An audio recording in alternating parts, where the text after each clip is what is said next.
नमस्कार, देवभूमि चैनल में आपका स्वागत है। आज की इस वीडियो में हम कथा श्रवण करेंगे वैशाख अमावस्या का।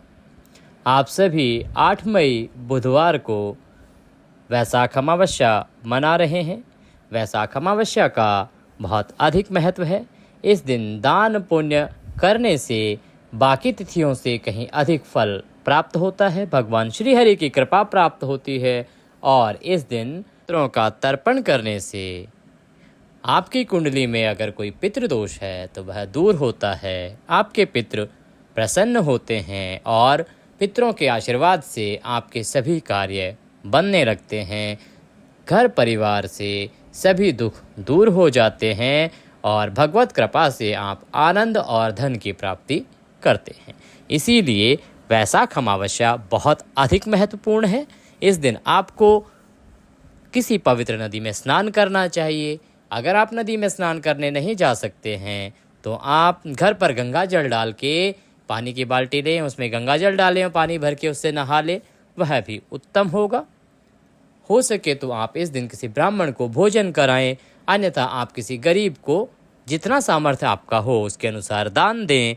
इससे आपको भगवत कृपा प्राप्त होती है। पितरों के तर्पण के लिए आप पितरों के निमित्त दान करें, इससे आपके पितृ प्रसन्न होते हैं। बाकी जानकारी के लिए हमने दूसरा वीडियो अपलोड किया है, आप उसमें पितरों की प्रसन्नता के लिए किस प्रकार से पूजा करें वो सभी सुन सकते हैं, देख सकते हैं। अभी हम सुनेंगे वैशाख मास की पवित्र अमावस्या की कथा श्रवण करने के लिए आप एकाग्रचित होकर बैठ जाएं, भगवत चरणों में अपने मन को लगाएं और कथा सुनना आरंभ करें। आरंभ करने से पहले एक निवेदन है कि क्योंकि यह एक धार्मिक जानकारी है, इसको जितना अधिक आप प्रसारित करते हैं, अर्थात अगर आप इस लिंक को किसी और को फॉरवर्ड करते हैं, भेजते हैं और वो भी इस कथा को सुनते हैं, तो जितना पुण्य उनको प्राप्त होगा उसका 10% आपको भी उनके हिस्से का पुण्य प्राप्त होगा। इसीलिए इस प्रकार की जानकारी को जितने ज़्यादा हो सके लोगों तक पहुंचाइए, ताकि वो भी भगवत कृपा प्राप्त कर सके, भगवान का आशीर्वाद प्राप्त कर सकें और उनके सुनने मात्र से जो पुण्य मिल रहा है उसका कुछ प्रतिशत आपको भी प्राप्त हो। वीडियो अच्छा लगे तो उसे लाइक अवश्य करें। कमेंट बॉक्स में ओम नमः शिवाय लिखना ना भूलें, इससे आपको भगवान भोलेनाथ का आशीर्वाद प्राप्त होगा। आइए बढ़ते हैं वीडियो की तरफ और कथा आरंभ करते हैं। वैशाख मास अमावस्या की पौराणिक कथा। एक समय की बात है, धर्मवर्ण नाम के एक विप्र थे। वह बहुत ही धार्मिक प्रवृत्ति के थे। हमेशा भगवत चरणों में उनका मन लगा रहता था, हमेशा भगवत पूजा में वो रहते थे।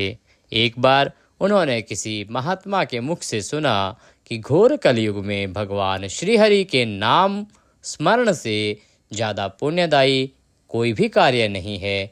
जो पुण्य यज्ञ करने से प्राप्त होता है उससे कहीं अधिक पुण्य फल भगवान श्रीहरि का नाम सुमिरन करने से मिल जाता है। यह कलयुग का चमत्कार है। धर्मवर्ण ने इसे आत्मसात कर लिया और संन्यास लेकर भ्रमण करने के लिए निकल गए। एक दिन भ्रमण करते करते वह पितृलोक जा पहुँचे। वहाँ धर्मवर्ण के पितृ बहुत कष्ट में थे। उन्होंने देखा कि उनके जो पितृ हैं वो तड़प रहे हैं, उनकी मुक्ति नहीं हुई है। पितरों ने उन्हें बताया कि उनकी ऐसी हालत धर्मवर्ण के संन्यास के कारण हुई है, क्योंकि अब उनके लिए पिंडदान करने वाला कोई शेष नहीं है। धर्मवर्ण के संन्यास लेने से उसके परिवार में अब कोई नहीं बचा है जो उन पितरों के लिए तर्पण कर सके, जिससे कि उनकी मुक्ति हो। इसलिए वो बहुत ही अधिक पीड़ित महसूस कर रहे हैं। पितरों ने कहा कि हे धर्मवर्ण, यदि तुम वापस जाकर गृहस्थ जीवन की शुरुआत करो, संतान उत्पन्न करो, तो हमें राहत मिल सकती है। साथ ही वैशाख अमावस्या के दिन विधि विधान से पिंडदान करना, इससे हमारी मुक्ति होगी। पितरों के मुख से यह बात सुनकर धर्मवर्ण ने उन्हें वचन दिया कि वह उनकी अपेक्षाओं को अवश्य ही पूर्ण करेंगे। तत्पश्चात धर्मवर्ण अपने सांसारिक जीवन में वापस लौट आए और वैशाख अमावस्या के दिन विधि विधान पूर्वक पिंडदान करके अपने पितरों को मुक्ति दिलाई। अतः हर व्यक्ति को अपने जीवन में पितरों की मुक्ति के लिए अवश्य ही पिंडदान करना चाहिए। वैशाख अमावस्या के दिन अपने पितरों का तर्पण करना चाहिए। बोलिए पितृदेव की जय, बोलिए भगवान भोलेनाथ की जय, बोलिए विष्णु भगवान की जय। इसी के साथ ये कथा यहाँ पर समाप्त होती है। अमावस्या के दिन आपको ब्रह्म मुहूर्त में उठना चाहिए। ब्रह्म मुहूर्त में नहीं उठ सकते हैं तो सूर्य उदय से पहले अवश्य ही उठ जाएं। उठने के बाद स्नान आदि करने के बाद सर्वप्रथम सूर्य को जल दें। इस दिन पीपल में जल देना अति शुभदायी है, इसीलिए पीपल में जल देना चाहिए और पितरों का तर्पण करना चाहिए। पितरों का तर्पण आप किसी पंडित जी को बुला के भी करा सकते हैं।